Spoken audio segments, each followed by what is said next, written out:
వర్షం అయితే రాత్రి నుంచి పడుతుందండి. పడాలి, ఎందుకంటే మనకి ఎటు నీళ్ళు లేవు. వర్షం పడితేనే కదా. హాయ్ అండి, వాసు మిడిల్ క్లాస్. అందరు ఎలా ఉన్నారు? బాగున్నారా? అందరికీ ముందుగా గుడ్ మార్నింగ్.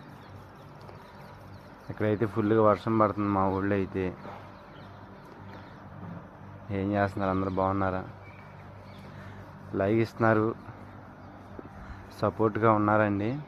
అట్లానే కొత్త వాళ్ళు ఎవరైనా ఉంటే సబ్స్క్రైబ్ చేసుకోండి. రాత్రి నుంచి బాగానే పడుతుంది వర్షం. ఇక్కడ గుడి అండి, ఇక్కడ వినాయకుడి గుడి కనపడేది. అందరూ ఎలా ఉన్నారు? బాగున్నారా? అందరూ బాగుండాలి, అందులోనే ఉండాలండి. సబ్స్క్రైబ్ చేసుకోండి, లైక్ ఇవ్వటం మర్చిపోకండి.